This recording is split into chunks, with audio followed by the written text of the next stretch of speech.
Good name. Good name. I'm not going to comment. I can comment on Ari's left boobie all I want. The show.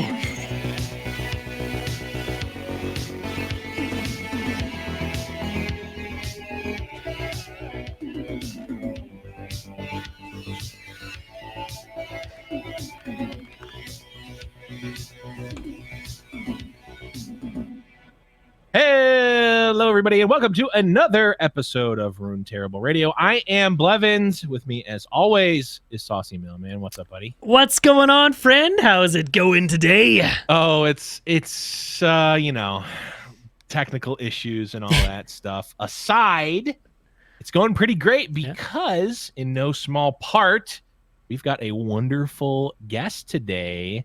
The amazing, the wonderful, the Wondermelo. Welcome to the show. Hey, glad to be back. Well, not on this show, but I remember Blevins. I was on your Little Legends podcast many moons ago, so I'm really happy to be here. 1,000 years ago. Yeah, seriously. Before time stood still. It's funny. I feel like we've been trying to have this show forever now. We keep talking about it, and then things happen, and it never happens. So it finally, like, the stars aligned, and we're here, and it's amazing, and I'm excited. Yes, it is exciting. It is great. It is grand, and we've got, well... We've got a lot to talk about, but not because, well, actually, we have a lot to talk about because we don't have a lot to talk about in the patch. But if you know what we're talking about, you know. Oof. And we'll be talking about that in a bit. But we've got a little bit of housekeeping. First off, Saucy, right? Grand Prix top 4 again. How many is that now? 3? Yep. I'm at 100% top 4 win streak, whatever that means. Yeah, we had the Riot Grand Prix this last weekend, and I brought my spicy Teemo concurrent timelines deck. Yeah, and it was really fun. But yeah, it was a good time. It was a blast. What was you brought? What deck did you bring that no one let you play? Lysandra Swain. Everyone banned every game. Lysandra Swain. I stand by it. I think that deck is insanely good and super well positioned right now on the ladder because it eats TF Fizz and it eats Fiora anything. So it's good.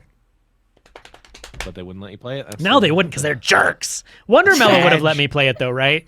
Yeah, maybe. Depends on what my lineup was. Especially if he gets a 4.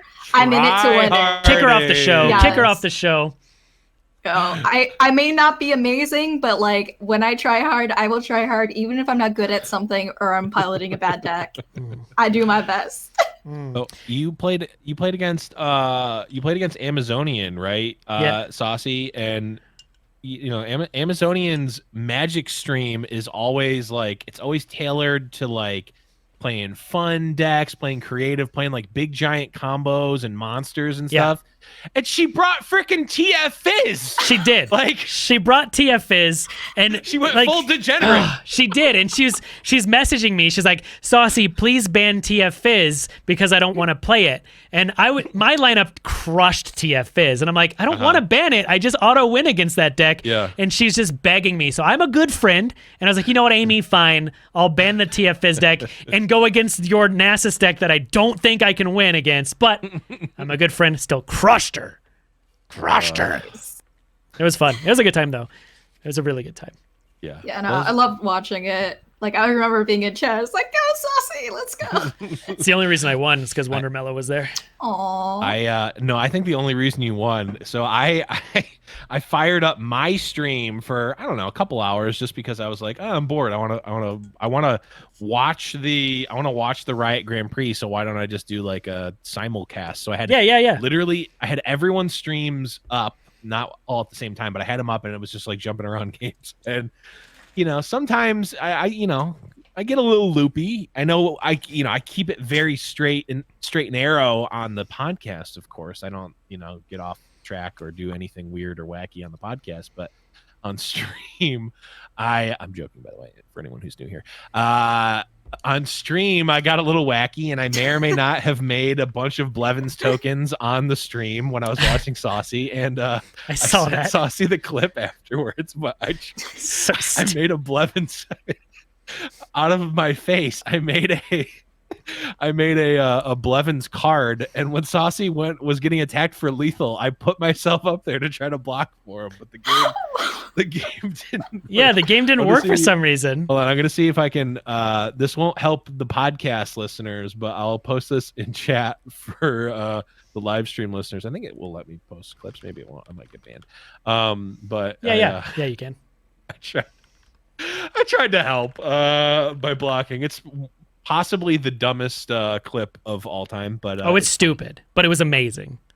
I'll post it in the show notes for the podcast listeners. But speaking of podcast listeners and Discord members, again, Discord.me/Runeterrable Patreon content is going to be increasing. We're going to be doing more stuff. Yep. I've got some ideas for some video collabs with people in the community. I've got some ideas for some informational stuff that I'm going to do. Saucy's got some ideas too. Let us know in the Discord what you would like to see on the Patreon, because we definitely want to cater it towards what you actually want to see, what you want us to do. We've done some off-topic stuff in the past, and we'll continue to do that. But if there's anything particular that you are interested in, let us know. And if you want to support us, you can go to patreon.com/Runeterrable. But if you just want to be part of the community, if this is your first time listening, the best place to go, discord.me/Runeterrable. That is where the community lives. Yes. So, with all of that, let's take a step back. And Wondermelo, let's learn a little bit more about you for the viewers and fans who are not aware of you. First, like, what are you doing under a rock? I know it's COVID, but like, you don't need to be that. You don't need to be seriously that secluded. But we just want to know what's sort of your gaming background. What brought you into this world? Well, I've always played video games since I was, I don't know, like 5 years old. I had twin brothers, so we would always be very competitive against each other. And he was one of those people that had the photographic memory, and I was just like slightly above average intelligence. So that is why I'm very competitive to this day, because I was always trying to compete against him, even if he wasn't trying to compete against me. Very much a twin thing. And so my first card game was actually Cardkite Vanguard when I was around like 14-ish or so. Because I realized I didn't have any hobbies. So I knew a friend who played Vanguard. So I was like, hey, can you like help me learn this and take me to the locals? And that was really cool. Of course, I always loved the like rushdown, spike bros, like very aggressive red cell decks. And I was also able to like really find my confidence and find my love for card games, where I was like, like it was probably the worst time in my life in early high school, but I was able to step into another world, look super hecka cute for my 15-year-old self, dress to the nines, get top 4 consistently, open those packs against guys who are twice my age, and it felt like such a power move. Like that was exactly what I needed in my life, and like why card games mean so much to me. Because they've absolutely turned my life around. Nice. That's awesome. Yeah, I mean, I remember back in my day when I was 15. I don't. I've been around for so long. I don't remember when I was 15. I don't even remember 15. These thousands of years. So card games are awesome. We all love card games. All of us here are card game nerds. What got you into specifically Runeterra? I honestly don't know why I didn't start sooner, because I knew it was a thing. I was really into TFT. I was really trying to push myself to TFT and then Magic Arena. And I don't know why, because it seemed like such a simple thing to just like start it right away. So I don't know why I didn't, if that makes sense. It's more so why didn't I start it sooner than why did I do it? Because like, obviously I love the League of Legends universe. I love the lore, and then I love card games. So it's like the perfect match for me. Yeah, the perfect storm. Yes. Yeah. And a little bit of background, Wondermelo, because I've obviously had you on my TFT podcast before, so I know this. But you were on the what was it? The G2 making the show? Is that what it's called? Making the Squad, Making yes, the Squad, reality right. show in Berlin. Yes. Back in the before times. It's all on YouTube, and you can see me like, yeah, I'm gonna win. This is great. I'm so confident. I'm gonna beat everyone. I was the first to be eliminated. Oh, Clown moment. oh, nailed it. That's not what you want. No. Epic gamer moments. Yeah, Yo, you're right. You're right. that's amazing. It was an amazing experience, though, nonetheless. I believe it. I believe it. It definitely seemed like a really cool thing, and obviously, COVID, those types of things aren't happening. But I'd love to see more stuff like that from different orgs and whatnot. Just a really cool thing. But back to LOR. You know, you mentioned coming from competitive card games and Card Fight Vanguard. Obviously, you played TFT as well at a relatively high level. What have you liked specifically in LOR? What has sort of kept you here? The community is really nice, and I also have fun playing the game. I feel like actually I did take a little break at the end of 2020 from LOR because I was burnt out because I was tryharding and realized I couldn't get to like the top 0.001%. And there's nothing wrong with that, but I was trying to force myself to be something that I wasn't. So I was able to like really appeal to me about like how warm and welcoming the community is and how much like I get along with like y'all here in chat and the other content creators, especially compared to TFT, which there seems to be sort of more of like a hierarchy, no cap for like TFT. It's a little intimidating, but LOR, especially because it is so new, it feels like more of a community. And of course, I do love the game, but it's definitely the community that really keeps me here and makes me want to keep creating content for it. That's really awesome to hear. And I know, Saucy, you and I have talked about this probably on the podcast because we talk about just about everything on the podcast, but certainly off camera as well. You know, compared to TFT, because you know, for those of you who are new to the podcast, you know, I came from TFT as well, obviously, because TFT came out before LOR. But the whole reason that I'm even doing anything in Riot IP at all is because of TFT. But the TFT, the reason I've really found a home in LOR is not necessarily, I mean, it's partially because of the game, because my background is in card games as well, but it is how the community feels. It not to say one is better than the other, but they're very just different. Yeah. Weirdly enough, because you'd think that they're both Riot IP, they're both strategy games. Why aren't they the same community? So why isn't there like a lot of overlap in people? Which there's a little bit, but it's weird. It's like TFT is very much like League people playing, and LOR feels like card game people playing. Yeah. It's mostly Magic. Like we could always reference something to Magic. Yeah, which I mean, Saucy, I don't know. I don't actually know if we've ever referenced Magic cards. Not on this podcast. No, we try not to.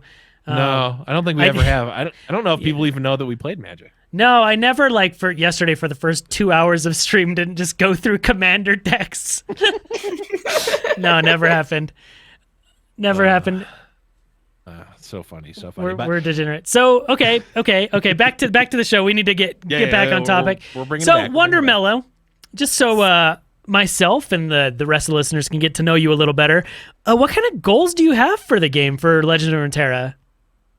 Personal goals, professional. Runeterra, as far as grinding, I just want to do the best that I can because, again, when I set a high standard for myself, I do want to get, obviously, Masters every season and just do as much as I can, like better and better each season. But I also do want to become a part of the League Partner Program and a Twitch partnered streamer, in addition to doing more with my YouTube channel, because I was doing some of the like card reveal reactions, and I know, for example, Saucy and a bunch of our content creators do like amazing deck videos, but I'm not really a brewer, so I feel like I want to do more of like the lore and the creative, like the cosplay. I did do a lore cosplay like a while ago, and I always do them for the new sets, so I definitely want to get more into that and sort of just like optimize what I am good at to be able to make this a full-time career in addition to social media work, which I'm also very interested in. Nice. I like it. I like it. Now, I specifically didn't put this question on here because Wondermelo knew about the other things, but I'm going to blindside you a little bit because we haven't done this in a while, and I want to bring it back. All right. Okay. I want to bring it back. And this will help. Ooh. I think this will segue into a conversation you said you wanted to have before the show. So if you were to pick 3 of your favorite cards in the game, what would they be? Champions, followers, spells, whatever. 3 of your favorite cards for whatever reason, whether they're fun, you just like playing them, they're good, whatever. I would say is Tayari the Traveler, just because I think it's so cool that we have our first official trans rep in the Runeterra universe, because obviously Talia was retconned, and I could go on a whole lot of story of the retcons and LGBT representation, but I think that was just so cool, and especially with like how much there is in representation of like sexuality and race and gender within the card game compared to the larger League of Legends universe. So Tayari, awesome. I was actually really proud of how the Reddit mods handled that. Yeah. I was prepared for like absolute shitstorm, but like I went there and they were just like on top of it and being so respectful and like go that. And then I would also say Gnosis. I think this is recency bias just because he's Gnosis, and I just love the doggo. I've been playing a lot of Gnosis and Kalista later. I know you were more on the Thresh and Gnosis train, but I miss They Who Endure. That's one of my favorite decks, and that definitely Kalista is a little bit better in that. And what else would I say? Maybe Neverglade, I think. I don't know. It's just so satisfying. Like at this point, there aren't a lot of decks that really fit it out, but to be able, if you have like 3 on the board and you just absolutely destroy your opponent's life little by little by little as you gain. Like for anyone who played Buddy Fight, I was a Danger World player, which is basically hit hard and heal a lot. So like I absolutely love that sort of style myself. Yeah. They I think the best Neverglade deck right now is probably the Hecarim Azir deck that you can run it in. It's pretty decent with all the tokens. I'm trying to think, is the voice line, is that the one that's like dead on near enough? Is that him or is it a different card? Yes, I mean it sounds like him. Cards. I think he says something like that. Something like that. Okay, those are cards you like. This is gonna be the segue. Are there 3 cards you don't necessarily like in the game? If you were to dislike or hate 3 specific cards, what are 3 you don't like? I feel like the reasons why I dislike these cards is simply because of other cards and how there aren't counters. But I would say recency bias again. TF is like pick a card. Burblefish, Mind Meld. Okay, Burblefish especially. I like to talk about Burblefish as like a cleaning that once you first like played around with them and you're like early in your honeymoon phase, like they were so adorable and you had a lot of fun playing with them, but then after you like decided to break up with them, they decided to absolutely ruin your life, and no matter how far you try to get away from them, they just absolutely were overpowering you and you could not escape or do anything to fight back. Yep. So I am very emotional Don't about you that. love me still? I'm Wiggly Bubblefish. Yep. I'm 0 mana, and I cost. I'm a 3/1 elusive, but I'm 0 mana, and you can copy me. Okay, I'm done. That's scaring me. Burblefish is that's the specific card that I lost out to in the Grand Prix against BBG, because I had the read that he had at least 2 Burblefish, but I think he had 4 instead because he had Burblefish. Yeah, he had 4. So I was like, well, I'm dead. I'm like, I can live against 3. Oh, nope, there's the 4th. Awesome. And he only had like 5 cards in hand, and it was all Burblefish. Yeah. Iterative experiment. Hey, here's another one with a +1 too. Yeah. Like that was a really good play. I was watching that game. on my stream, and I'm like, wow, Saucy real, because I watched it with only one hand because I'm too lazy to get both hands. So Yeah. I was watching it from your perspective, and I'm like, wow, you really like kind of bamboozled him here. Oh wait. Yeah, like I cleared his board. I set up for lethal next turn, and then after I cleared his board with a Karina Varazza, he played 4 more Burblefish, and I'm like, well, I guess I'm just dead. Yeah. And I think I killed a Burblefish even. It was so stupid. I was Sag. Yeah, it's a good card and or deck that it goes in, eh? Yeah. I do love Wiggly Burblefish stuff. Same. That does actually segue very nicely into the next topic we want to get into. But Saucy, there's also one other question that we need to ask because this is very pivotal. Wondermelo, what is your favorite Guardian in the game? Oh gosh, I don't know the names. Like, unlike TFT. You can describe it. Well, I would have to. I honestly, the Pride Poro. I just really like the Pride Poro because it's really cute, and I really regret not getting the Pride Poro icon. I got the Poro, but I didn't get the icon, and I'm really sad because that was like one of the best ones. Though at the end of the battle pass, the new pug is like a good contender. It's that is adorable. Ascendant Doggo. Cosmo. I love Ascended Cosmo. It's a great one. Those are acceptable answers. We won't cause a it's not war T-Hex, here. I'm happy. Or Gromp or anything like that. Whoa. Nightshade Gromp Gang, rise up. Trash. Gromp Gang, rise up. Everyone knows Nightshade Gromp is the best. Trash. It's the best. Infernal Drake is a good one, too. Okay, so the actual topic we want to talk about, so here's a little bit of background. If you didn't know, if you're coming into this blind, if you've been away from Runeterra for a little bit, and you didn't know what was going on, like Wondermelo mentioned, Twisted Fate Fizz has been a pretty good deck recently. There's been some other really good decks as well with Aphelios and Twisted Fate. Twisted Fate in general. Just really a lot of good stuff going on right now, and we just got a patch released technically today, right? I think it was released today or yesterday. Yeah. And there were no balance changes. There was just a line at the beginning that said and this kind of became a copy pasta and a meme, but the Shuriman Desert is vast, and we're making sure we're prepared for the long trek through it. To that end, patch 2.4 is focused exclusively on bug fixes and miscellaneous quality of life improvements. And to the surprise of very few, this caused a bit of outrage in the community. People not super happy about this, and not too happy. So a little bit of background here. So I had seen the patch notes in advance, and I looked at it, and when I looked at it, I'm like, because like I didn't really care, but I looked at it, I'm like, ooh,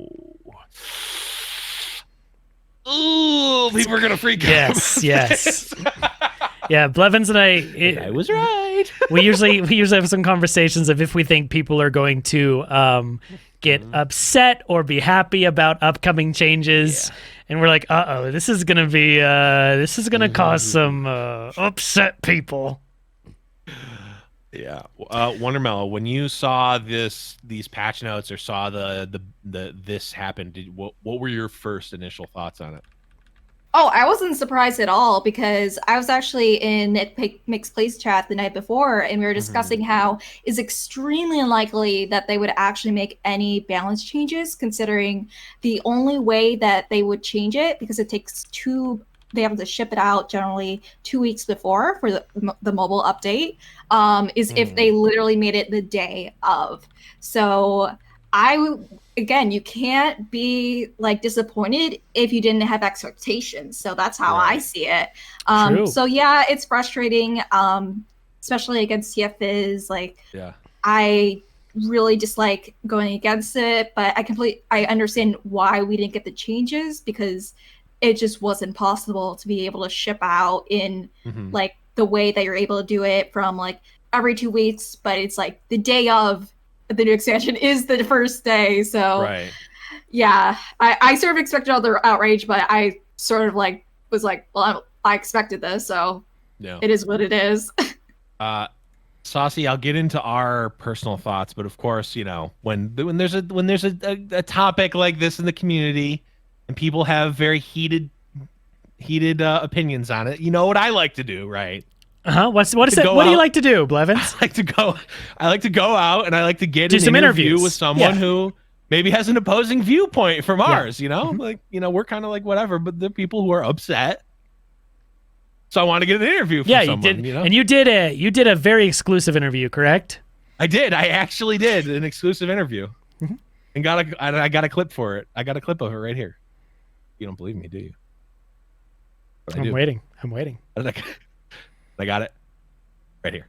Frequent aggressive patching was one of the major draws to Legends of Runeterra for me. We were told they would happen every 28 days, and they were actually happening every 14 days from the release of Targon until they announced the seasonals, and then we didn't get one for 63 days, and even that was only one balance change. We didn't get a big one for 84 days. Not only are the patches less frequent, they're smaller, and it doesn't feel like an organic change that came about because we were so close to a balanced game. Patch 2.4 was a confirmation that Runeterra is going to continue to be slow to respond to perceived problems in the meta. If we want to push Riot back to the older balance schedule, we need to be vocal about it.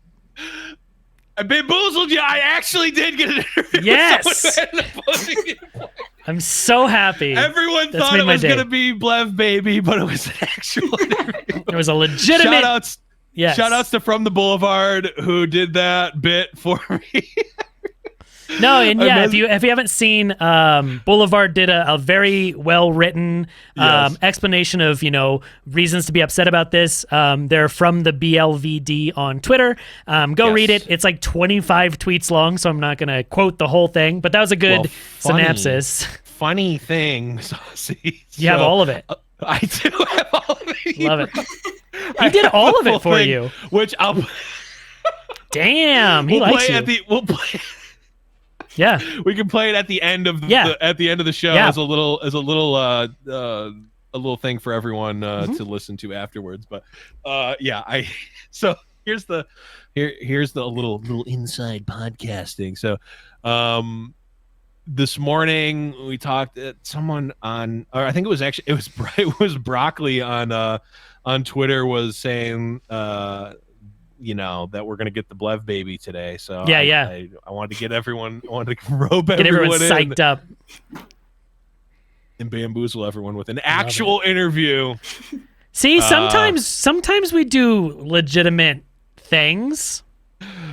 Yeah, but shout outs to Boulevard for doing that and going along with the bit. But it's a bit that provides value because I think it actually does. This is one where, unlike a lot of the other things where I bring out the Blev Baby meme, I do think that this is Boulevard. I mean, brings out a really good point that you know, this is the cadence has changed, right? The cadence for patches has changed. The expectation for patches, or the expectation has not changed, but the cadence has, and.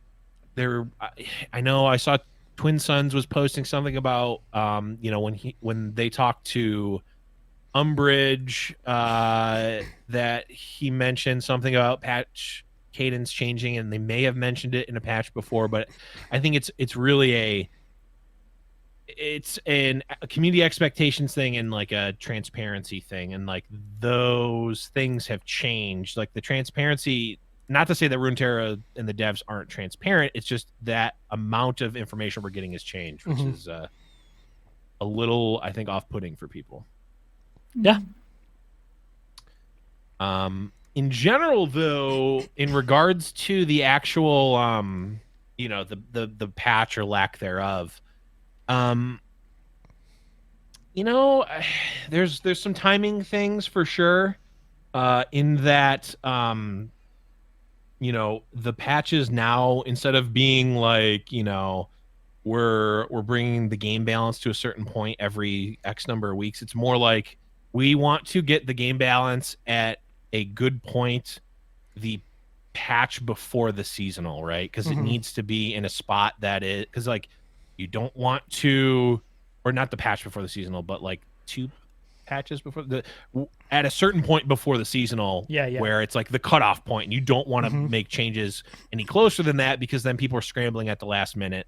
Can't prepare and all that kind of stuff. Can't prepare properly, and like that's feels bad. Like even if the meta is, quote, unbalanced or in a state that's not ideal, it's at least the same state that everyone has the same amount of time and ability to prepare for. So I think I understand the frustration for folks. I know, folks like you, Saucy, and Mogwai, and Swim, and a lot of the content creators, and you too, Wondermelo, who are making, are doing their content based on the game as it is. If the game's not fun, or the game is not competitive, or it's super unbalanced, like that is like affecting what you're doing. So I definitely feel I can understand the frustrations there, and people are sick of playing against Twisted Fate. Yeah. So. Yes. Oh my gosh. Yeah, it's a very delicate and difficult topic to begin with, because I see every side of it. Like I get it from the game designer's perspective, especially not wanting to make major changes after it's only been a couple weeks since the new set, etc. But it is for people who do play the game. I think the more you play the game, the more it affects you. And when there is something as glaringly more powerful than everything else, being Twisted Fate, where it's the thing that causes non-games right now, which is something we've praised the game for many, many times, especially early on, is how many not non-games we get. Like when we had Jeff Hoagland on, he was saying his favorite thing about this versus Magic is you don't have those non-games where you're just I can't win. And Twisted Fate is one of those very polarizing cards right now, specifically. It wasn't as bad before, but we have so much card draw and so many tools where you just play them and win on the spot, where it does feel sometimes like you get those non-games. It's very polarizing, and it's annoying to play. I don't have it as bad myself specifically, just because I'm not trying to reach those higher ranks. I'm more playing stupid crap. But I do feel for a lot of people. I know Mogwai has been very vocal about how he feels about certain things in the meta right now with the Timelines Ledros deck and things like TF and whatnot. And it is hard when you do get those very polarizing non-games that could be dealt with. Yeah, definitely. Picture this. You're Plat 1, 80 LP. You just need one more to get back to Diamond. And you're matched up against a TFIs that high rolls the heck out of you. That was me this morning, and it did not feel good. I felt so frustrated because I don't usually get tilted at video games. I am very chill. I am very calm, but it just felt like I am completely okay if they outplay me, I deserve it. But I'm I was so darn close. Yeah. And then I just had to get that matchup, and they high rolled. Yeah, and unsatisfying. And it's not necessarily card games are gonna have variants. People need to remember this. Of course. You're gonna have those games. I was telling them before earlier today, I was playing a Thresh Nasus Mirror, and I literally could not play a single card until 8 turns in the game because my hand was just Rite of Negations and Butchers and Blighted Caretakers and everything that needs something to die, Glimpses, and I couldn't play a single card because that's what happened. And you just gotta. It's going to happen sometimes. Card games are set to where the best player doesn't always win, and you're going to lose your favorables and you're going to win your unfavorables. It happens. But a lot of the decks right now that we're seeing a lot of don't really have unfavorables. It sucks. And I just I think my favorite thing about Runeterra always as a game is how diverse the meta has always been. There's always been something I've praised it about to all my Magic friends and Hearthstone friends. It's we've had times where there's 10 to 15 tier 1 decks. People are what should I play? I'm do you like aggro, mid-range combo, or control? Because there's a viable deck in all of those. And now when people come into my stream and hey, I want to just hit Diamond, I want to hit Plat, whatever, what should I play? I'm TF Fizz or TF Aphelios. Those are the best decks. If you're wanting the highest win rate, play that. And I don't like that. I like to be able to, have an interview back and forth and be like, yeah, here's all these different decks. And you can. I still fully believe you can definitely hit Masters with a great deal of decks, but you have to put more work in. You have to play more. You have to get better at the game. And not everyone has the time to do that. So it's tough. It's hard. And I get it from the game devs perspective. Like I said, they don't want to balance right after a new game or a new set came out. Right. I get it. But all of us who play the game a lot, especially those who are more vocal, have a lot to say about the game. Yeah. And when you think about it, and Wondermelo, you bring up a really good point. With the mindset of they need to have patches locked in 2 weeks in advance, right? Their mindset, at least from beforehand with new sets, is like, we're going to give like some breathing room for the new set. They have traditionally, and again, you can look at the Boulevard thread and see where they have on releases done some balance changes. But like Twisted Fate, for example, or even Burble, that whole deck, right? Yeah.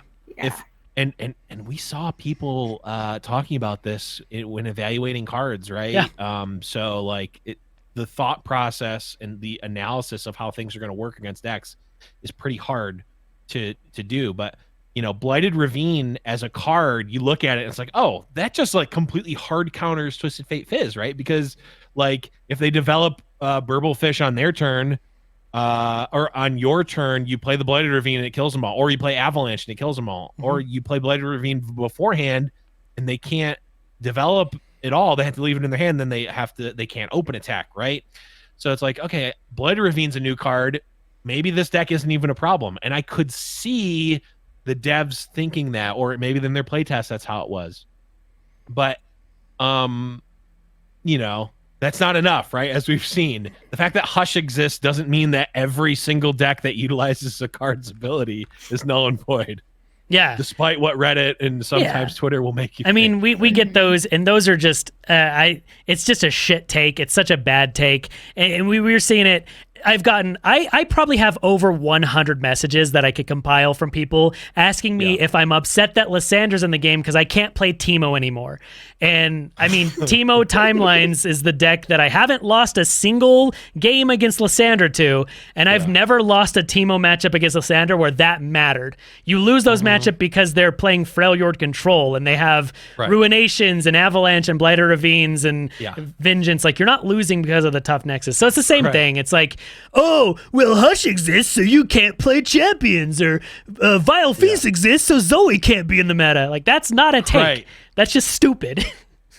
That's what people said. Go hard exists. Zoe bad. Yeah, Zoe's bad. And Aphelios he can't be played anymore at 2 health because Mystic Shot's in the game.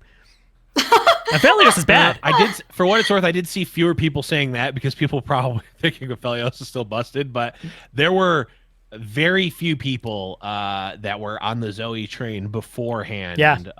And I know Sarah was one of them, so I will give credit where credit's due. Sarah was on the Zoe train. Sarah was also on the Hunt the Week train too, so that one hasn't quite panned out yet. But I mean, I think it's we'll get there, right? And we don't let's just give it a little more time. Yes, I understand that in 2 weeks, we've got 2 more weeks at least of winter, of Twisted Fate winter, but like I've seen a lot of decks and I've been playing a lot of decks that have game against these Twisted Fate decks, right? It's not just the anything out there. You don't have to play it, and you're not only going to be playing against it. No, you can build decks to counter it. It is still a feels bad deck. Like, even when I was climbing today and yesterday, like, I don't think I lost once against the Twisted Fate Aphelios deck. Even though the games are always close and stressful and annoying to play, I still hate it. Like, I still hate it. Even if I'm favored, I just don't like playing against it because it still just feels so bad knowing if you can't deal with Twisted Fate, the moment he's played, he will level up within 1 card. He's just gonna get leveled up. Well, that is definitely the case, and I think it's possible that because it's probably just because of the types of decks I've been playing, or the fact that I'm so used to playing around Twisted Fate myself and also just watching really high level play playing around Twisted Fate, where it's always in my mind. Yeah. What's actually been more frustrating for me in the last few days has been the Sand Scouts deck with Lucian and Azir. That deck to me is super frustrating because it's like, yes, it requires more setup than Twisted Fate, kind of. But it's like, well, they attack and your blocks are always bad because they're tokens, or it's Lucian with quick attack. So you set up these like kind of awkward blocks, and it's like, okay, then they rally, they automatically level Lucian. If you don't block perfectly, they level up again. If you do block perfectly, they can have like, you know, single combat or something to get the rally off of Lucian. And it's like, why does this feel different than Twisted Fate? Because it took a few more steps? Maybe, but like to me, I don't care how I lose. If I lose, I don't like it. So now I am going to say this because I've been having to have this conversation multiple times a day. So I do want to say this. I am a huge proponent of play the deck you enjoy. If you have fun with Twisted Fate Fizz or any of these good decks, you should play the decks. Like, there's nothing wrong with playing the decks just because they're good or degenerate or overpowered or whatever people want to say. If you're having fun with the deck and you're enjoying it, you should play those decks, and don't let anyone make you feel bad for playing those decks. Like, everyone enjoys different things, and everyone dislikes different things. Like, I personally don't enjoy hyper aggro decks, and so I just personally don't play them because I don't have fun playing those. But if there's a super degenerate, like if right now Timeline's Teemo was the best, most degenerate deck, I'm gonna keep playing it because I love the deck, and you can suck my ass. So play the decks you enjoy. Honestly, don't let anyone bully you. If people do, come to me. I'll kick their ass for you. Because it's not cool. Like, we are. Runeterra is still a smaller, tight-knit community. There's no reason to be mean to each other for this. Play what you like. That's it. Be mean to each other for other reasons, like roping on turn 1 for no reason. Or not liking, the right guardian, like T-Hex. If you don't like T-Hex, those people are stupid. If you do like T-Hex, those are the worst type of people. Or just like hate the deck, not the player. That's why I say, if you play TF Fizz, I bear no ill will to you personally. I just hate the deck and the experience. But it's unless they go and like BM emote me when they're clearly high road. Now that will make me tilted. Especially I've been seeing them do the LeBlanc one. I'm like, oh no, girl, stop. If you outscale me, fine. But this is one saw into the wound. Now, I will talk shit to you while we're playing together. So if we run up on ladder and you're playing TF Fizz, while we're playing, I'm talking shit the entire time. After the game, we can still go get a beer. Like, we can be buddies. We can be buddies afterwards. In that moment, I hate you. And I will say I hate you. After the game, we're still friends. Except if you're playing in Fight Night events. Stop playing Twisted Fate Fizz. Don't bring Twisted Fate Fizz plus Fior Shen, because that lineup is boring. I don't care if you're trying to win or not. That I'm just sick of casting that lineup right now. But, gentleman's agreement to not bring it. I'm just bored of it. But I think that sort of problem in at least in tournament play, from what we've seen. I mean, we are going into 29, I think, Giant Slayers for NA, and there have been times when like there is a best deck, whether it's like Bannerman, or we had a phase where like, and this is how long we've been doing it, where like Deep was really good.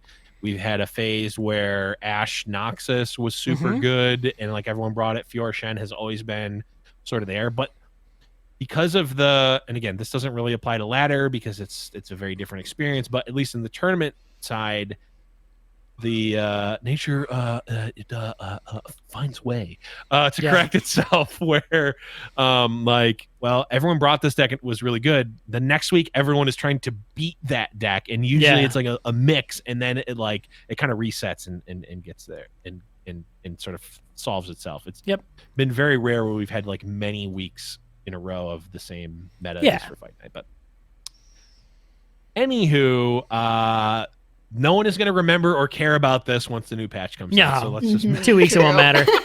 Do we want to do some more fun stuff? Because we have a ton of questions. We opened the floodgates we asked on Discord. If you're not there, you've missed out. But we have a crap ton of questions. Let's answer some viewer questions. How does that work? Let's do it. Wondermelo, do you want to pick one?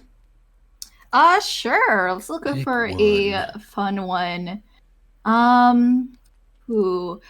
Like being familiar with TFT and with League, what champions are you looking forward to the most in LOR? This one is from Frost Edge. Warwick. I want Warwick. Ooh. I would have said Nasus, but he's here. Annie. I really, really want Annie in the game. I think Annie would be cool. I think she's pretty sweet. And Volibear. I'll say Volibear. Nice.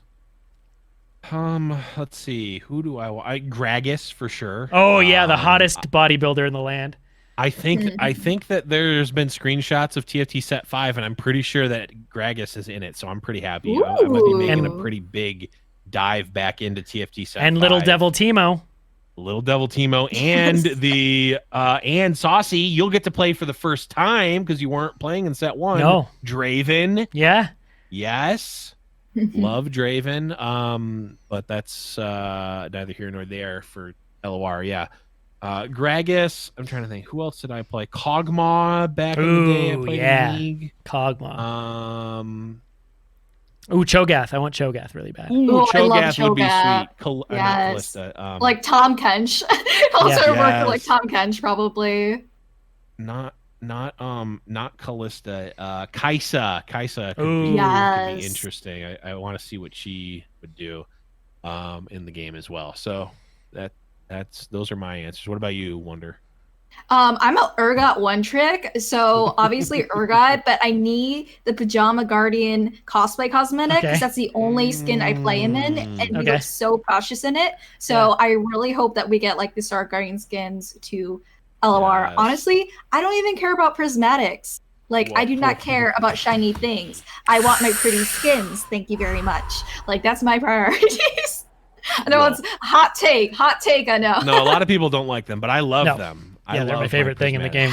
I'm just neutral. I'm neutral on them. Spent more money than I am legally allowed to say on prismatics, but when I'm at the point now where like I'm building additional decks. I'm building, decks that are like kind of close to decks I've built before. And I already have everything prismatic because it's like cards from multiple decks that have prismatic. And I'm like, oh, I have a problem. I am guilty of putting in less like suboptimal cards in decks just because I have a prismatic version. I've done that like in it was Teemo Sejuani. I have almost all prismatic, and I forgot what it was, but I put in a worse freeze effect. I put in all the sisters and no harsh winds because I didn't have harsh winds prismatic, and I do that. I'm bad. Yeah, I am right now. I'm playing the. I didn't think I would do this, but it's actually pretty decent right now. The Vlad Braum sort of beatdown deck. Yeah. I saw originally Impetuous Panda, who has been on the show. I saw him post it, and I'm like, this has got to be trash. Then I was playing. I'm like, oh, it's got some legs. It's got some legs, and also I love Braum. I'm happy to be able to play Braum. And I haven't been a Scargrounds fan until right now, but I have some. That one I don't have fully prismatic. My promise to myself was that if I hit master with the deck, I'll prismatic Vlad. But until then, I just can't. There's no way. He's such trash. I hate him so much, but he's really good in that deck.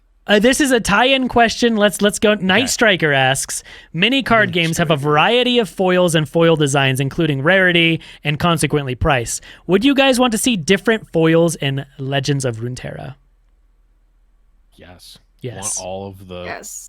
I mean, my wallet is screaming at me saying no. But yeah, I want. Let me foil out. Let me get skins. Let me do all that cosmetic stuff. Like alternate arts, like different types of borders, animated backgrounds. The TLDR is Riot, shut up and take my money. Is what is the TLDR for me. Yeah, I want that. Yeah. And that sort of like business model of just say, oh, it's very free to play friendly, but like if you want to spend money, you can. And you feel like you sort of want to because you've been enjoying it so much and you want all the pretty things. So you're like sucked into it already. And then they have you for your life. And before you know it, you look up, see how much money you spent on the league client for like over the last 10 years. And it's a number you don't want to say. Yeah. My lawyers have advised me not to disclose that. One thing, again, I don't remember if I've mentioned this on the show or not, but I've certainly thought it very loudly. One thing I do want, and Saucy, you'll back me up on this. In Hearthstone, when you have a full golden deck, if you're on the draw, you get a golden coin in your hand. The only way you can get it is if your whole deck is golden. So when you play that out, your opponent knows, oh, they've spent all their money. Yeah. There's no other way to get the golden coin. I want something like that. Allow me to, if my deck is fully golden, or prismatic, let me like put out a prismatic Poro or something. No, prismatic Nexus. Yes, a prismatic Nexus. Yes. That would be sick. Give me a prismatic Nexus. Riot, all the things I've said of this podcast and all the other podcasts, ignore all that. I just want a prismatic Nexus. Yes. That's what I want. I want nothing else. I care nothing. Also, I care about nothing clicking else. on the boards. We come from TFT. We want our particle backs to be able to click on board. Yeah, that's another thing. Okay, I lied about ignoring everything else. This also needs to be listened to. Every board that's not clickable is useless. Yeah, let me click it. There's only 3 boards I can use. There's only 3 boards. I can use KDA and I can use the 2 what are they called? The 2 Spirit Blossom boards. Yeah. All the other ones, I'll get the new board, I'll hear the music, and I'll play it for about 2 games, try to click and be like, I can't play this. It's not possible. I need to click. Either like, I don't care if you make all the boards from now on epic. Like, I don't like, again, shut up and take my money. Stop giving me the option to buy boards that don't click. I don't want them anymore. They're trash.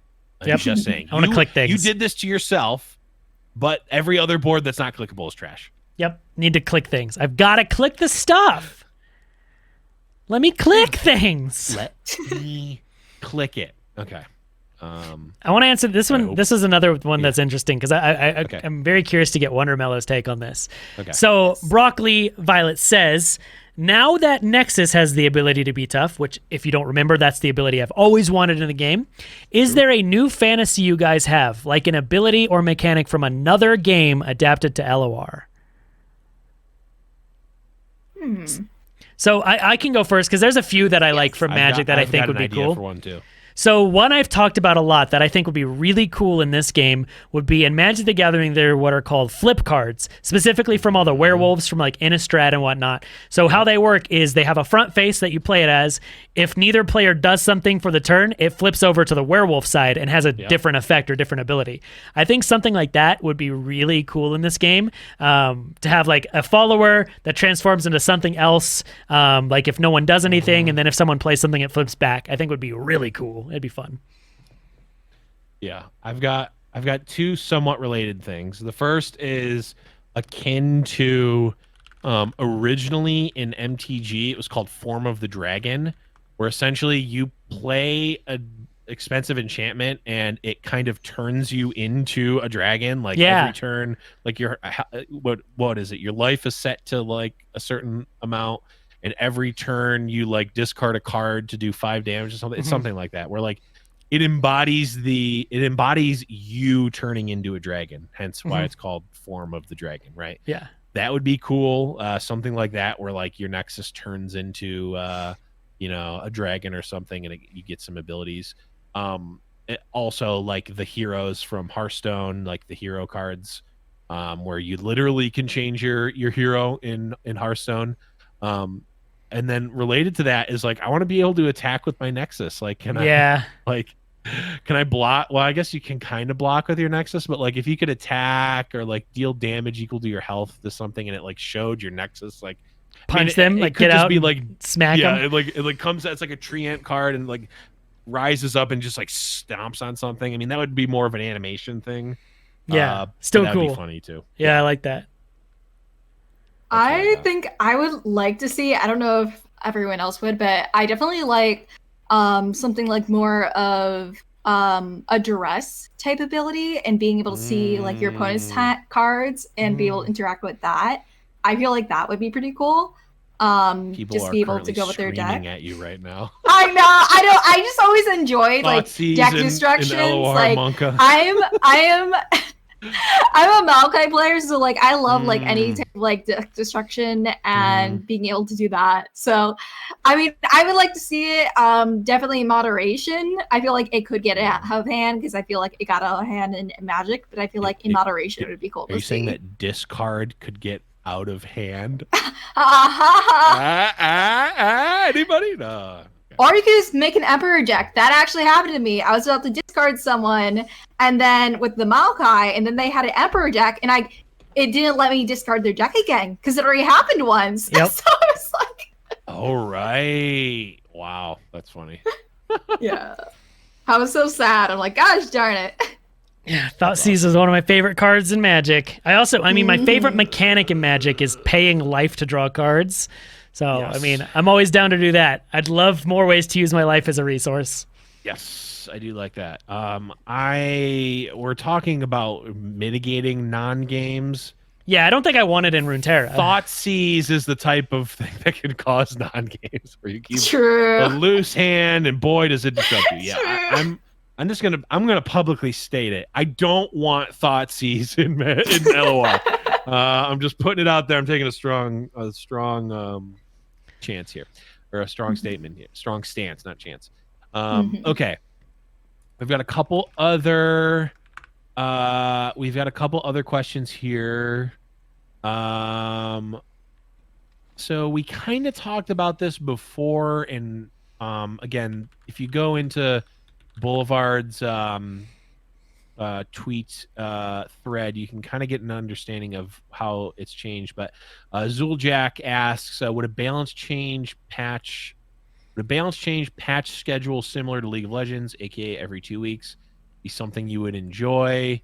So that part, I mean, yeah, new stuff is always cool.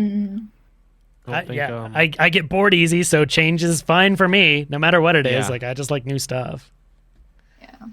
Yeah. Would I enjoy it? Yes. Is it good for the game necessarily? Maybe. I think people are pretty fine with change. One thing I will say on that note, though, haven't really experienced this in LOR. It's been more with TFT, because TFT, they do balance changes, and it's less the balance changes that are drastic, but it is the set when sets rotate. I've had multiple people who played TFT like in set 1 or started playing in set 2 and maybe stopped for a little bit and came back, and then there's a different set, go, what the heck am I playing right now? Yeah, same. We're like, literally, I had multiple people from set 1 to set 2 say, I just can't play anymore because everything I learned in set 1 is just gone now. Yeah, it doesn't matter. I'm starting a new game.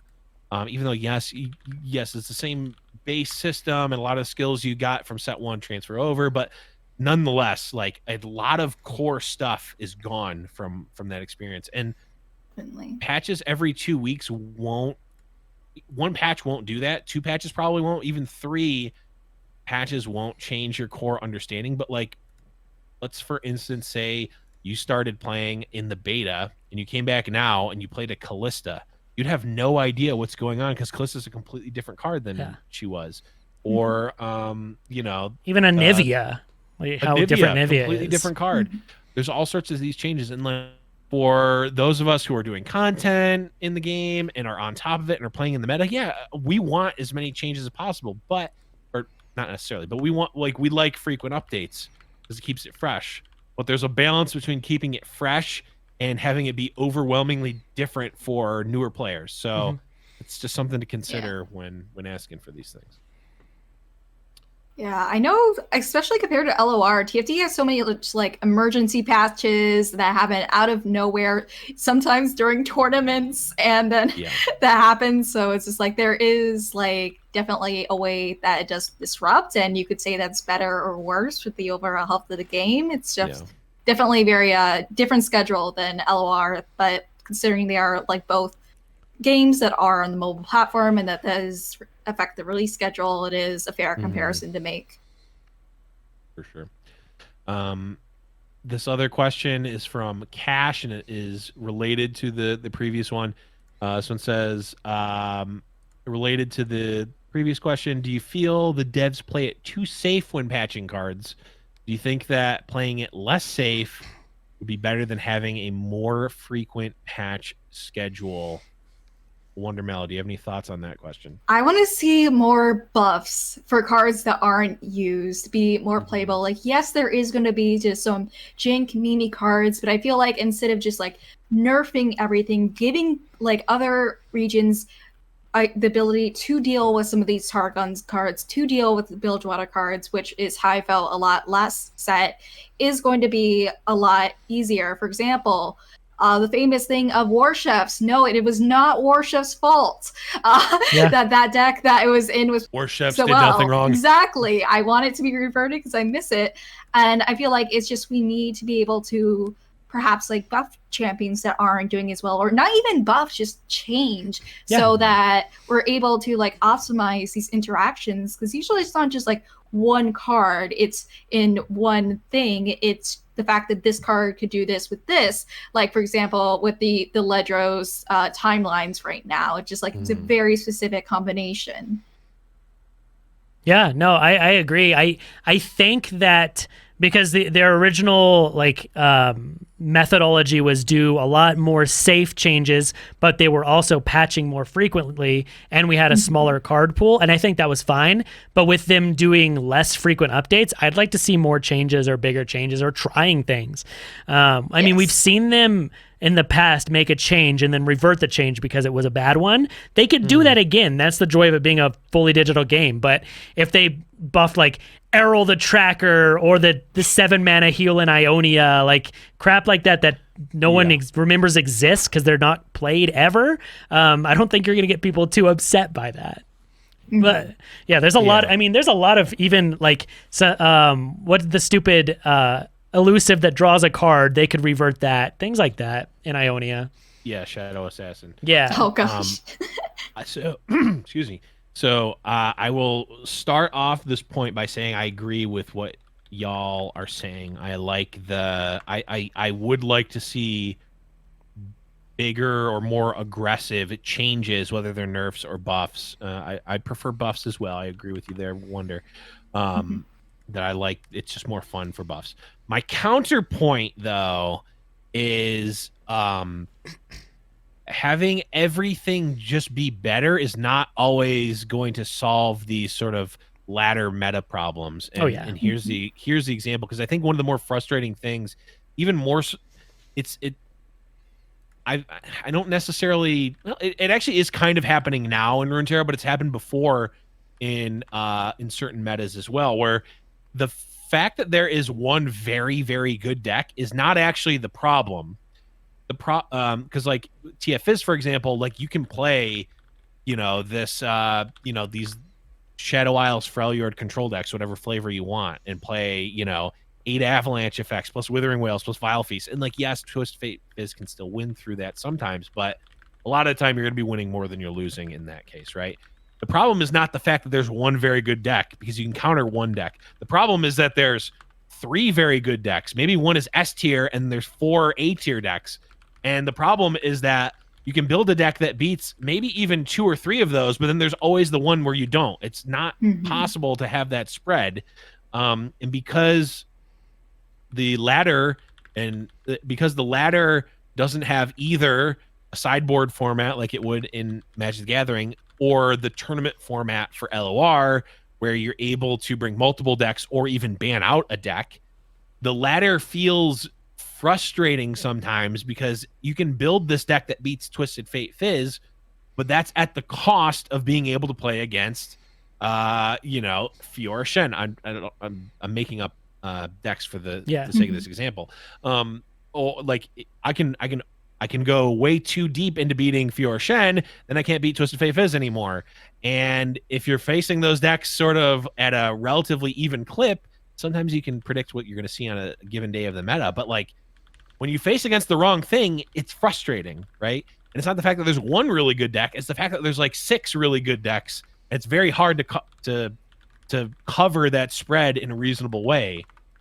So ironically, it's possible that because the meta is so diverse and there's so many good decks, that's actually ironically more frustrating from a ladder perspective, which is a weird conundrum to think about that I do not envy the place of the Runeterra devs, because it's tough. Very weird. I mean, that is a stated goal to have X number of meta decks, and that might actually be part of the problem. Yeah. Yes. So, I don't know.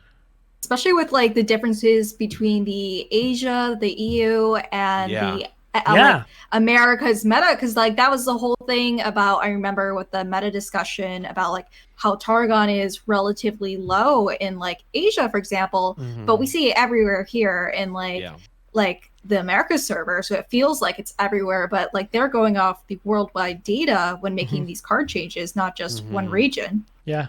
No, and that is actually something that we don't get to see a lot because we're generally playing on our regions. But like, yeah, that happens a lot. It was today I was playing and someone was like, "Wow, are these normals?" Because I never see these decks. I'm like, "No, I'm in Diamond, the same place as you." Like, so there can be some diversity for sure. Yeah. Yeah. So we've got just a couple more questions here. This one's an interesting one from Jacques Pino. Jack Pino. I don't know. I like the way I pronounce it better. Yeah. Says, what do you think about a ban list that will last for something like 1 month to make the meta shake? Saucy, what do you think about that? I think, like, I guess they're saying like if they banned a certain set of cards every month or something like that, like a revolving. That's my guess is like set.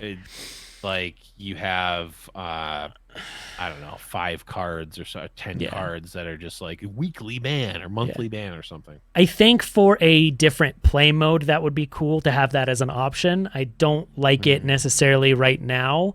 I could see it mattering more when we are later down the line when there's 48,000 cards in the game, but I don't think we have enough cards right now. Like, it's still such a young, new game. There's still not that many cards. There's really not. And I think if you were to take out, like if they were to just say, all right, every card that's in TF is just, you can't play them this month. That doesn't make the game better, I don't think. I don't know. I think that'd be a cool maybe alternate format or like a lab or something, but I don't like that as like the main ladder format. What about you, Wondermelo? Yeah, I agree. Like, again, we don't have a lot of cards. I could see us maybe having a rotation versus like unlimited section very, like, I don't know, maybe 2-3 years down the road, but right now there's only so many, and I feel like it would sort of like especially disrupt the competitive scene. Like, it would make it feel like it would be more I mean, even if this isn't ladder, if it's just generally at all, or just ladder in general, like make it feel less stable. Like, I definitely understand like maybe wanting to try to like power down cards and change it, but I feel like having it like overall, this is a ban card for the funsies, isn't really great for the integrity of the game. Yeah, I agree with both of your sentiments. The other thing I'll add is, I mean, Saucy, think about it like this. How would you feel if they banned Teemo for a Like, there'd be my content would be done for the month, right? Right. I guess I'm not playing this month. I guess I'm playing TFT this month. If you look at it, if you look at LOR, the entire game through just the competitive tournament players' perspective, which I know a lot of people do, because that's what they are. And like, I try to be objective about it, even though most of my focus is on the competitive scene because I'm a caster. But like, it's not just that, right? It is I would imagine a small subset of the entire LOR community. And like, some people just want to play Braum decks because Braum is their favorite champion. Or I think that's the majority of players, honestly. I would imagine so. People like Teemo because Teemo is great and amazing. I think that banning cards or champions kind of goes against the core of what Runeterra is about. So I think from the Runeterra as a broader game perspective, I do not like that idea just based on what I think about the philosophy of the game. From a balance perspective, I got to go saucy here and say that we are like thousands of cards away from needing or wanting to do that at all. If we're just looking at like competitive play, and like Overwatch League did a thing like this where it's like they have hero pools for the week. Yeah. There's a certain number of banned champions every week, and like it's whatever. People seem to like it there, but this is a game system thing too. Is like, is that only for ranked play? Is it only for competitive? Is it only for tournaments? Is it for the seasonal tournament? And the more like compartments you create, the like more segmented the game population becomes, where I think what we want to do, especially now with Runeterra, we want to bring more people towards the same thing. I think what's just like you're saying, I think that gives people more reasons to not play the game versus more reasons to play the game. And the hardest thing is, this is, whether you want to admit it or not, this is a game that's set in the League of Legends universe, and a lot of people play this game because they want to live out their fantasy of their favorite champions in a card game. The amount of people who get like viscerally angry with me when I talk crap about Yasuo or make cuts at Lulu or whatever, even if it's just in jest, there's a lot of people who literally say, I'm playing Lulu no matter what because I love Lulu. And no matter how bad they are, they don't care. And there's this is still like a mobile game, and there's a lot of more casual players. And there's people who, no matter what, no matter as bad as Shyvana is, because she's terrible, are going to keep playing Shyvana because they love her as a character. And if you ban it, they're going to not play the game. Right. I've been seeing a Shyvana deck pop up a bunch recently. It's playing Dragon Chow. Yeah. Every time people play Dragon Chow, I just give the angry Renekton emote, because it's like, how dare you play that card? Yeah. How dare you sacrifice the Dragon Chow? You bastard. I did hear there's rumors that the next region's going to be Ionia. They're going to add to the game. I did hear this. Good joke. Are they going to patch it in? Yeah, they're gonna, because right now Lee Sin doesn't have a home. He's the only regionless champion. Right. So they're gonna add a region to support Lee Sin. I'm excited to see how that works. He's like an Aphelios. He's an Aphelios mini set where it's him, Deny, and Nopify are the only cards in the Deep Meditation. Set. Yeah, Deep Med. Yeah. Yeah, it's a weird mini set. So I'm excited for that region to come to the game. I can't wait. Same. Okay, Saucy, we have one final question from our good friend Cosine Joe, and we'll start with our guest here. And the question from Cosine is simply, how's your year been so far? So far, so good. Much better than like the end of last year. So we take those, like trying to like wake up at 7 a.m., go for a walk, like take vitamins, like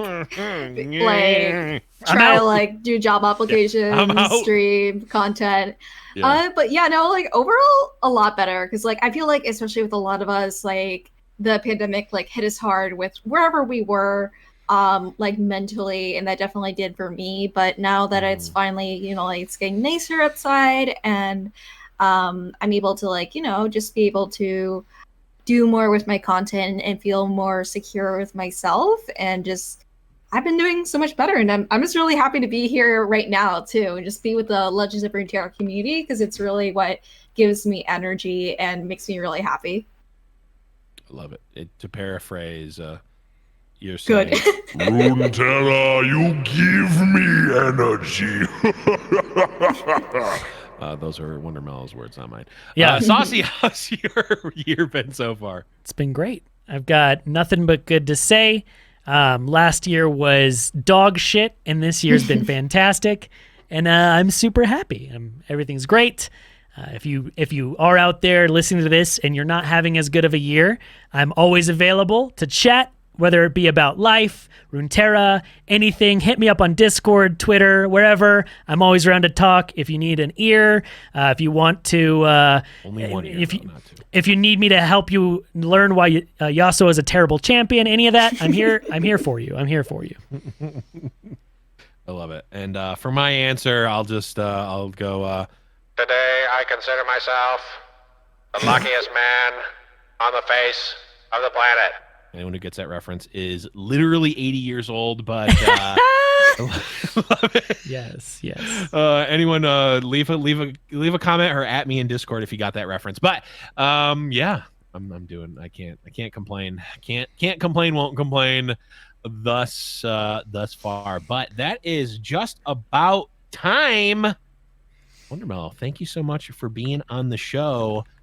Do you have anything to sell out, shout out, plug? The floor is yours. Oh, thank you. Again, thank you for having me. You can find me on Twitch. I stream Tuesday, Thursday, Sunday, and then I'm going to be adding a fourth day soon. I'll put that. Oh, shit. Rip. Wondermelo. In chat. I also do TikToks every day. I do cosplay. I recently did Pizza Severe cosplay. Ooh. So that was really fun. And like the baddest Evelyn. So Wondermelo _ for Instagram, but everything else, Twitter, Twitch, TikTok is all Wondermelo. So I hope to see y'all there as well. Love it. And thanks again for being on. Saucy, where can people find you when you're not here on the show? You can find me on the internet. My website is just saucy.live or saucymailman.com. They go to the same place. That'll give you my Twitter, Instagram, YouTube, everything. Twitch is all there. I stream Monday through Friday at 11 a.m. Pacific. And yeah, my birthday's this weekend. So I don't know. I'm going to do something special on Friday, but I don't know what. I'm turning 8,042 years old. I was gonna say, do they let you celebrate bicentennials on Twitch? They don't. Like and it's so annoying. You know how whenever you're going to like a website that's like enter your date of birth, it doesn't go back, so I have to lie. And I'm a very honest guy. I don't like lying, but it doesn't go back thousands of years for some reason. It's really annoying. It's really annoying. Lame. Saucy didn't get my reference because he was too old. I was way too old. Yeah. If you want to find me, you can find me on Twitter at @the_Blevins. You can find me casting on Fridays at twitch.tv/GiantSlayerLOR, cast fight nights, all that good stuff. You can find the show on Twitter at Runeterrable. You can also go to Runeterrable.com, DeckPics.Live. Send us your deck picks. We would love to see them. Even unsolicited deck picks are welcome. Send them. Send them. We're probably going to get banned at some point for saying that, but that's okay. I don't care. But again, best place to find us, our content, and just access to the community, the best community on Discord and in Legends of Runeterra, discord.me/Runeterrable Radio. It is the place to be. And so that's it, everybody. Thank you all for listening and for watching. But for Wondermelo or Saucy, I'm Blevins, and we'll be back next week to talk about some more Legends of Runeterra.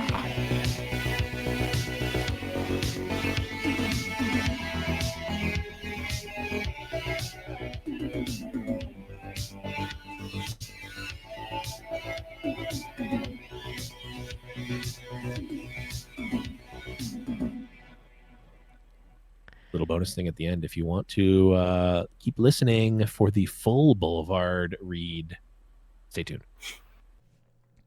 One of the biggest pulls to Legends of Runeterra for me was how frequently the balance changes happen. I'm going to go through the balance history of Legends of Runeterra to explain exactly why today felt so bad. April 14th, patch point 9.4. Legends of Runeterra launches in 2 weeks and we get our first new region, a major shakeup for the game. Despite this, 16 balance changes are made. Patch 1.2, May 26th, we get our first Bilgewater balance patch. 28 days seems like a long time, but it's what we were told would be the norm, and 18 balance changes are made, hitting many of the problem decks like Bannerman, Burn, Karina, and Heimerdinger. June 24th, patch 1.4. The Season of Fortune begins. After 28 days, we get another whopping 19 balance changes, including a lot of buffs. Players are very excited for it. We like big patches. July 8th, patch 1.5. 14 days later, some things are still proving to be really strong. Solitary Monk and Pilfered Goods are nerfed.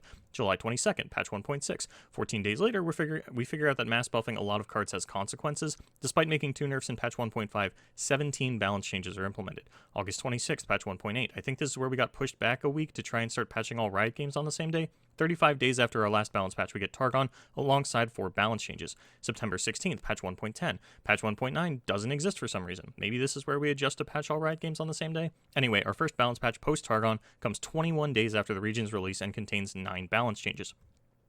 September 30th, patch 1.11. Just 2 weeks later, we get a pretty hefty balance patch with 11 changes for us to rejoice in. October 14th, patch 1.12. Monuments of Power releases. There are still some problems in the meta, but the new set will fix it and will adjust, right? Wrong. We nerf Genevieve. We finally get rid of Fleeting Hush, alongside 2 other balance changes. October 28th, patch 1.13. Emergency nerfs to Lee Sin and Make It Rain. This is our 5th balance patch in 2 months since the release of Targon, for a total of 30 balance changes in 2 months. This is also where the KDA cards drop and the seasonals are announced. November 11th, patch 1.14. Our first balance patch with a seasonal tournament will be played on. 15 balance changes are made. From here we go to a 2-month schedule for balance changes after 5 consecutive balance patches in a row. This is due to the seasonal's release schedule. After 5 consecutive balance patches and a balance patch every set with release on Targon, I don't think the change was made because we were doing such a good job of making healthy metas. January 13th, patch 2.0. 63 days after our last balance patch, Pack Your Bags is nerfed.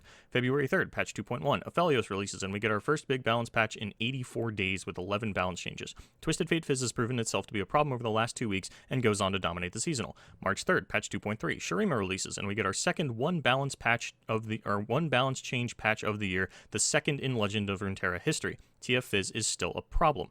And then today happened, meaning that our next balance patch will be March 31st, and for the first 3 months of 2021, we got less balance changes than 6 individual patches in 2020. After consistent large patches pre-seasonal, we were used to very frequent changes. And while I can't speak for everyone, I've never heard a complaint that too many patches were happening. I came to Legends of Runeterra because of monthly patches and big ones at that, aggressive changes. Ever since the seasonals were introduced, we've grinded to a standstill. And decks showing themselves to be problems are slow to be dealt with. On top of that, transparency has been on a steady decline. Patch 1.2 was our last update on a watch list. In patch 1.14, we got a metagame snapshot in the sentence, "We'd like to start periodically sharing some of the metagame data we use to inform our balance updates over time, with a few key goals in doing so." This was the first and last time they did this. We need to take the blinders off and stop praising Legends of Runeterra for what it's done in the past and hold it accountable for what it's doing now. We hold them to a high standard because they said it, and as the new TCG, they should be learning from the mistakes of their predecessors. So back to the original tweet. Yes, what Legends of Runeterra did is incredible with what they've set the bar for on live balance, and then they stopped reaching that bar, and it feels even worse because they said it. I praise them for what they did. I will not praise them retroactively for it. Today sucks because it's a confirmation that the old ways are dead. If you're going to show me 13 balance changes in 3 months, I'm not going to randomly hope that you turn around without the community expressing their displeasure in your new way of handling balance. Personally, I didn't see anyone say anything that was out of line, but our expression of frustration is how Riot knows that we don't like this. So hey, play Runeterra, I don't like this new balance patch schedule.